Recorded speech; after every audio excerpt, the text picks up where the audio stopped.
জুলাই গণ অভ্যুত্থানে আমাদের আহত যোদ্ধাবৃন্দ এবং সারা দেশ থেকে আগত জাতীয় নাগরিক পার্টির নেতা কর্মীবৃন্দ, আসসালামু আলাইকুম। আজ ঐতিহাসিক ৩রা আগস্ট, আমাদের ১ বছর পার হচ্ছে। এই ৩রা আগস্টে ঠিক ১ বছর আগে, ঠিক ৩৬৫ দিন আগে আমরা এই শহীদ মিনারে সমাবেত হয়েছিলাম। আপনাদের সহ বাংলাদেশের মানুষ, এই ঢাকা শহরের মানুষ নেমে এসেছিল এই শহীদ মিনারে। এই শহীদ মিনার থেকে আমরা ঘোষণা করেছিলাম ফ্যাসিবাদী ব্যবস্থা বিলোপের সেই ঐতিহাসিক এক দফা। এই ঐতিহাসিক এক দফা কোনো ব্যক্তির পক্ষ থেকে নয়, কোনো দলের পক্ষ থেকে নয়, কোনো সংগঠনের পক্ষ থেকে ঘোষণা করা হয় নাই।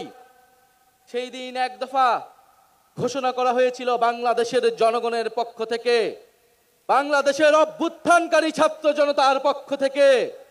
ফলে এক দফার প্রকৃত ঘোষক হলেন বাংলাদেশের জনগণ, বাংলাদেশের অভ্যুত্থানকারী ছাত্র জনতা এবং আমাদের শহীদ ভাই ও বোনেরা। আমাদের এই এক দফা ঘোষণার একটা ঐতিহাসিক প্রেক্ষাপট ছিল। 1/11-এর সময় থেকে আওয়ামী ফ্যাসিবাদের ভিত্তি তৈরি করা হয়েছিল। 15-16 বছর বাংলাদেশে কোনো গণতন্ত্র ছিল না, ভোটাধিকার ছিল না, গুম খুন নির্যাতন, মানবাধিকার হরণ হয়েছে, গণহত্যা হয়েছে। সর্বশেষ কোটা সংস্কার আন্দোলন 2024-এ শিক্ষার্থীদের ন্যায্য আন্দোলনে সন্ত্রাসী ফ্যাসিস্ট পুলিশ বাহিনী নির্মমভাবে গুলি চালিয়ে আমাদের ভাই বোনদেরকে শহীদ করেছিল। আপনারা এই ইতিহাস সবই জানেন, আমি পুনরাবৃত্তি করব না। আজকে বাংলাদেশের জনগণ আর মেনে নিতে পারে নাই। বাংলাদেশের ছাত্ররা 9 দফা ঘোষণা করেছিল, কিন্তু আমরা দেখেছি এই 9 দফা এই ফ্যাসিস্ট সরকারের পক্ষে বাস্তবায়ন করা সম্ভব নয়, কারণ এই ফ্যাসিস্ট সরকারই খুনের দায়ে দায়ী ছিল। ফলে বাংলাদেশের জনগণ নিজে দায়িত্ব নিয়েছিল। দায়িত্ব নিয়ে তারা 1 দফা ঘোষণা করেছিল ফ্যাসিবাদী ব্যবস্থার বিলোপ এবং নতুন রাজনৈতিক বন্দোবস্ত। আমরা দায়িত্ব এবং দরদের রাজনীতির ঘোষণা দিয়েছিলাম। আমরা সাম্য, মানবিক মর্যাদা এবং সামাজিক সুবিচারের ঘোষণা দিয়েছিলাম। আমরা বলেছিলাম আমরা এমন একটা রাজনৈতিক বন্দোবস্ত প্রতিষ্ঠা করব যেখানে স্বৈরতন্ত্র আর কখনোই ফিরে আসতে পারবে না, যেখানে ফ্যাসিবাদ আর কখনোই ফিরে আসতে পারবে না। আমরা জুলাই পদযাত্রায় দেশের বিভিন্ন জায়গায় বলেছি ফ্যাসিবাদী সরকারের পতন হয়েছে, বন্দোবস্তের বিলোপ আমরা ঘটাতে পারিনি। আজকে 1 বছর পরে এসে আমরা আমাদের সেই সীমাবদ্ধতার কথা, আমাদের ব্যর্থতার কথাও আপনাদেরকে বলতে এসেছি। আমরা পারিনি সেই পুরনো সংবিধানকে বাতিল করে একটি নতুন সংবিধান তৈরি করতে। আমরা পারিনি যে ফ্যাসিবাদী বন্দোবস্তের যে ক্ষমতার স্তম্ভ ছিল, যেই দুর্নীতি পরায়ণ অলিগার্ক ব্যবসায়ী ছিল, যেই লুটেরা অর্থনীতি ছিল, সেই অর্থনীতিকে ভেঙে দিতে। আমরা পারি নাই যেই ফ্যাসিবাদী ব্যবস্থার যেই সাংস্কৃতিক ভিত্তি ছিল, গণমাধ্যম থেকে শুরু করে বিভিন্ন জায়গায় যে স্বৈরাচারের দোসররা ছিল তাদেরকে সম্পূর্ণভাবে পরাজিত করতে। আমরা পারি নাই সেনাবাহিনী সহ প্রশাসনকে জনগণের প্রতিষ্ঠান হিসেবে গড়ে তুলতে। আমরা আমাদের ব্যর্থতার কথা স্বীকার করেই আজকে আবার ওই শহীদ মিনারে সমাবেত হয়েছি আমাদের ভবিষ্যৎ কর্মসূচি নির্ধারণ করতে, আমাদের ভবিষ্যৎ বাংলাদেশের জন্য শপথ নিতে। সংগ্রামী সাথী ও বন্ধুগণ, বিগত 1 বছর আগে 1 দফার ঘোষণায় আমাদের সাথে হয়তো অনেক পক্ষ ছিল, আজকে যারা নেই আমরা আজকের দিনে তাদেরকেও স্মরণ করছি। জুলাই গণ অভ্যুত্থানে অংশগ্রহণ করা ফ্যাসিবাদ বিরোধী সকল রাজনৈতিক দল, সকল ছাত্র সংগঠন, আমাদের শিক্ষা প্রতিষ্ঠান, স্কুল, কলেজ, মাদ্রাসা, প্রাইভেট, বিশ্ববিদ্যালয়, আমাদের নারীরা, আমাদের প্রবাসী ভাই ও বোনেরা, আমাদের সর্বোপরি শহীদ হয়েছে যে সকল ভাই ও বোনেরা, তাদের পরিবারের সদস্যবৃন্দ এবং আহত যোদ্ধারা এবং বাংলাদেশের প্রতিটি প্রান্তে যারা জুলাই গণ অভ্যুত্থানে অংশগ্রহণ করছেন, তাদেরকে স্মরণ করে আমি আমার বক্তব্য শুরু করছি আনুষ্ঠানিকভাবে। এ বক্তব্য একটু দীর্ঘ হবে, আপনারা মনোযোগের সহিত শুনবেন। আমরা ভবিষ্যতে কি রাজনীতি করব, আমরা কেমন বাংলাদেশ তৈরি করতে চাই, তার রূপকল্প আছে আজকের এই বক্তব্যে। বিসমিল্লাহির রহমানির রহিম। প্রিয় বাংলাদেশ, আজ থেকে ঠিক 1 বছর আগে এই শহীদ মিনারে দাঁড়িয়ে আমরা ফ্যাসিবাদী শাসন ব্যবস্থার পতনের ডাক দিয়েছিলাম। ছাত্র শ্রমিক জনতার বিপুল আত্মত্যাগের বিনিময়ে আমরা ফ্যাসিবাদী শাসনকে পরাজিত করে এক অবিস্মরণীয় বিজয় অর্জন করেছিলাম। আমাদের সুস্পষ্ট এক দফা দাবি ছিল, আমরা ফ্যাসিবাদী ব্যবস্থার বিলোপ করে এক নতুন রাজনৈতিক বন্দোবস্ত করতে চাই। কেবল এক ফ্যাসিবাদী শাসক হটিয়ে আরেক ফ্যাসিবাদী ব্যবস্থার উত্থানের সম্ভাবনাকে জিয়ে রেখে আমরা নিশ্চিন্তে ঘরে ফিরতে পারি নাই, বরং রাষ্ট্র সমাজে দীর্ঘদিনের জেকে বসা এই ফ্যাসিবাদী ব্যবস্থা সমূলে উৎপাদনে আপনাদের তীব্র আকাঙ্ক্ষা বাস্তবায়নের দায়িত্ব কাঁধে তুলে নিতে গত 28শে ফেব্রুয়ারি আমরা আপনাদের ছাত্র শ্রমিক জনতার রাজনৈতিক দল জাতীয় নাগরিক পার্টি এনসিপি গঠন করেছি। গত 1 বছরে আপনারা লক্ষ্য করেছেন যে রাষ্ট্রের মৌলিক ও কাঠামোগত সংস্কারের বিভিন্ন শক্তিশালী পক্ষের বিরোধিতার মুখেও এনসিপি আপনাদের পক্ষ থেকে মৌলিক সংস্কারের পক্ষে সুদৃঢ় অবস্থান নিয়েছে। আমরা বিশ্বাস করি এই মৌলিক সংস্কারগুলো পুরোপুরি বাস্তবায়ন ছাড়া ফ্যাসিবাদী কাঠামো ভেঙে ফেলা আমাদের পক্ষে সম্ভব হবে না। প্রিয় বাংলাদেশ, হাজার বছরের ঐতিহাসিক পরিক্রমায় বঙ্গীয় বদ্বীপের জনগোষ্ঠী হিসেবে আমরা এক সমৃদ্ধ স্বকীয় সংস্কৃতি নিয়ে দাঁড়িয়ে আছি। প্রায় 200 বছরের ব্রিটিশ ঔপনিবেশিক শাসনের বিরুদ্ধে বাংলার নিপীড়িত কৃষক ও গণমানুষের দীর্ঘ লড়াইয়ের পরিণতিতে 1947 সালে পাকিস্তান রাষ্ট্রের পতন ঘটে। কিন্তু শোষণ ও বৈষম্য থেকে এদেশের গণমানুষের মুক্তি মিলেনি। ফলে পশ্চিম পাকিস্তানি শাসক গোষ্ঠীর বিরুদ্ধে 23 বছরের সংগ্রামের ধারাবাহিকতায় অর্থনৈতিক মুক্তি ও বৈষম্যহীন সমাজ প্রতিষ্ঠার আশায় 1971 সালে মহান মুক্তিযুদ্ধে লাখো শহীদের রক্তের বিনিময়ে আমাদের স্বাধীন বাংলাদেশ রাষ্ট্রের জন্ম হয়।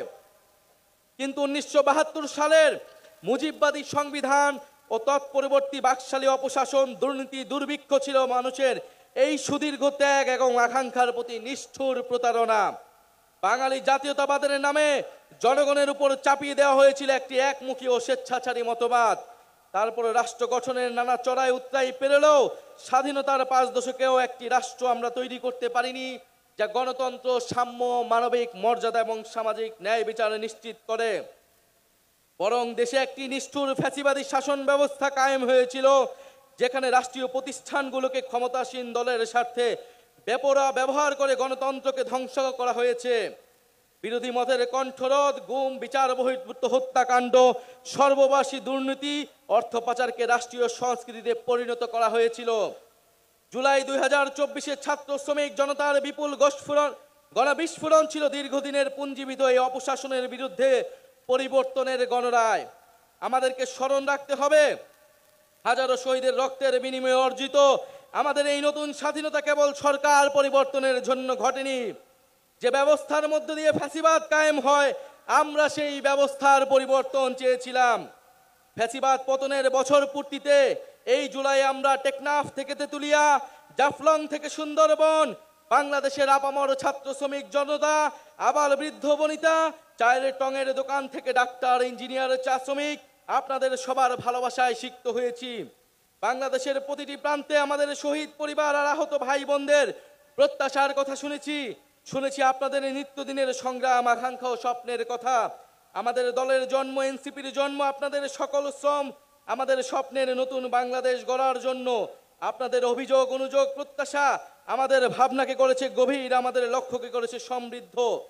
তাই ঠিক 1 বছর পরে আমরা শহীদ মিনারে আপনাদের সামনে দাঁড়িয়ে নতুন বাংলাদেশের আমাদের সেকেন্ড রিপাবলিকের 24 দফা ইস্তেহার ঘোষণা করছি।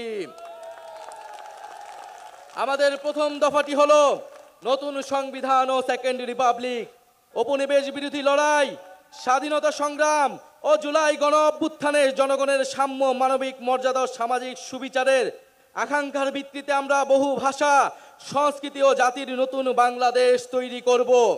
পুরাতন ঝেড়ে ফেলে আমাদের রাষ্ট্রের নতুন যাত্রায় আমাদের প্রথম অঙ্গীকারী হচ্ছে গণপরিষদের মাধ্যমে একটা নতুন সংবিধান। জুলাইয়ের আকাঙ্ক্ষা পূরণে আমাদের এই নতুন সংবিধান একনায়কতন্ত্র, পরিবারতন্ত্র, ফ্যাসিবাদী কাঠামোর বিলোপ করে একটি বৈষম্যহীন গণতান্ত্রিক, অন্তর্ভুক্তিমূলক ও জনকল্যাণমুখী রিপাবলিক গঠন করবে। আমাদের এই নতুন রাষ্ট্র ব্যক্তির জীবন, জীবিকা, মর্যাদা, অধিকার সংরক্ষণ করবে। এই নতুন সংবিধান আমাদের রাষ্ট্রের আইন, বিচার ও নির্বাহী বিভাগের মধ্যে ক্ষমতার সুনির্দিষ্ট বিভাজন ও ভারসাম্য নিশ্চিত করবে। আমরা জুলাই ঘোষণাপত্র, জুলাই সদনের সাংবিধানিক স্বীকৃতি নিশ্চিত করব। আমাদের দ্বিতীয় দফাটি হচ্ছে জুলাই গণ অভ্যুত্থানের স্বীকৃতি ও বিচার। এই জনপদের মানুষের উপনিবেশ বিরোধী সংগ্রাম, 1971-এর মহান মুক্তিযুদ্ধের কাঙ্ক্ষিত সাম্য, মানবিক মর্যাদা ও সামাজিক সুবিচার প্রতিষ্ঠার লড়াই এবং জুলাই গণ অভ্যুত্থানে একটি বৈষম্যহীন বাংলাদেশ গঠনের প্রত্যয়ই আমাদের প্রেরণা। আমরা জুলাইয়ে সংগঠিত গণহত্যা, শাপলা গণহত্যা, আমরা পিলখানা হত্যাকাণ্ড, গুম ও বিচার বহির্ভূত হত্যা সহ আওয়ামী ফ্যাসিবাদের সময়ে সংগঠিত সকল মানবতা বিরোধী অপরাধের দৃষ্টান্তমূলক বিচার ও শাস্তির জন্য আমরা লড়াই করব। জুলাই গণ অভ্যুত্থানের শহীদদের পরিপূর্ণ রাষ্ট্রীয় স্বীকৃতি, আহতদের চিকিৎসা, পুনর্বাসন নিশ্চিত করে আজীবন তাদের পাশে দাঁড়াবো। জুলাইয়ের জাতীয় ঐক্য, হাজারো শহীদের আত্মত্যাগের মহিমাকে ধারণ করার জন্য আমরা জুলাইয়ের স্মৃতি রক্ষা করব এবং সবসময় ফ্যাসিবাদ বিরোধী লড়াইয়ের সহযোদ্ধাদের পাশে থাকব। আমাদের তৃতীয় দফাটি হচ্ছে গণতন্ত্র, রাষ্ট্রীয় প্রতিষ্ঠানের সংস্কার। আমরা এমন একটা ইনসাফের রাষ্ট্র গড়ে তুলতে চাই যেখানে রাষ্ট্রীয় প্রতিষ্ঠানগুলো হবে জাতি, ধর্ম, বর্ণ নির্বিশেষে নিরপেক্ষ, নৈর্ভিত্তিক, মানবিক ও গণমুখী। জনসেবাই হবে তাদের মূল মন্ত্র। একই সঙ্গে রাষ্ট্রের সকল সাংবিধানিক ও বিধিবদ্ধ জবাবদিহিতা নিশ্চিতকারী প্রতিষ্ঠানের ক্ষমতা বৃদ্ধি করা হবে, যেন এই প্রতিষ্ঠানগুলো স্বাধীনভাবে কাজ করে নির্বাহী বিভাগের কর্তৃত্ব পরায়ণ হওয়ার প্রবণতা প্রতিহত করতে পারে।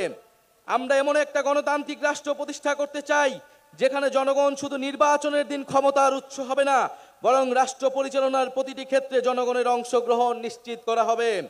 আমরা অবাধ, সুষ্ঠু, নিরপেক্ষ নির্বাচনের জন্য নির্বাচন কমিশন আইন ওর গঠন প্রক্রিয়ায় মৌলিক পরিবর্তন সাধন করব এবং রাষ্ট্র কর্তৃক নির্বাচন ও ব্যয় নির্বাহের আইন করার মাধ্যমে নির্বাচনে কালো টাকার প্রভাব হ্রাস করব এবং সৎ ও যোগ্য প্রার্থীদের প্রতিদ্বন্দ্বিতার সুযোগ সৃষ্টি করব। আমাদের চতুর্থ দফাটি হচ্ছে ন্যায়ভিত্তিক বিচার ব্যবস্থা ও আইন সংস্কার। আমাদের রাষ্ট্রে স্বাধীন বিচার বিভাগ ক্ষমতাবানদের পক্ষে অন্ধ অবস্থান নিবে না, বরং মজলুমকে তার প্রাপ্য ন্যায় বিচার বুঝিয়ে দিবে। এছাড়া একটি সত্যিকার জনগণতান্ত্রিক রাষ্ট্র গড়ে তুলতে আমরা ঔপনিবেশিক আমলের সকল আইনকে জাতীয় ও আন্তর্জাতিক মানবাধিকার মানদণ্ডের ভিত্তিতে যুগোপযোগী করব। মৌলিক মানবাধিকার লঙ্ঘন করে এমন কোনো আইন তৈরি করা হবে না। আমরা বিচার বিভাগের আলাদা সচিবালয়কে পরিপূর্ণ আর্থিক স্বাধীনতা প্রদান সহ সম্পূর্ণভাবে ক্রিয়াশীল করব। মামলার জট ও দীর্ঘসূত্রে কমাতে আমরা বিচারক, আদালতের সংখ্যা বাড়াবো।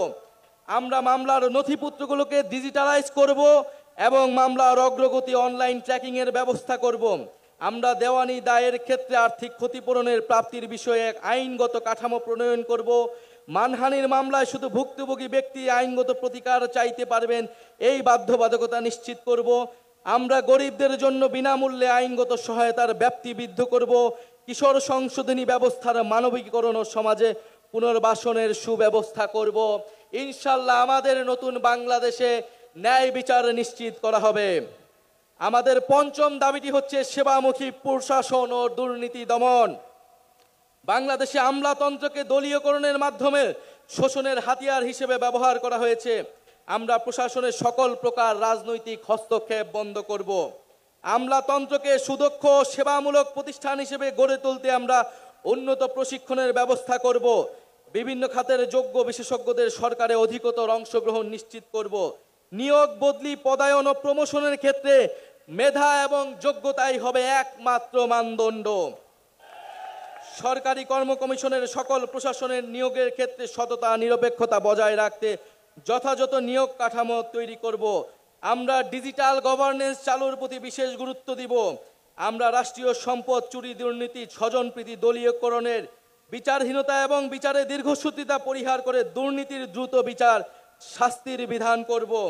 সরকারের যে কোনো দাপ্তরিক দুর্নীতি প্রকাশ করলে সংশ্লিষ্ট ব্যক্তিকে বিশেষ আইনি সুরক্ষা দিতে হুইসেল ব্লোয়ার প্রোটেকশন আইন প্রণয়ন করব।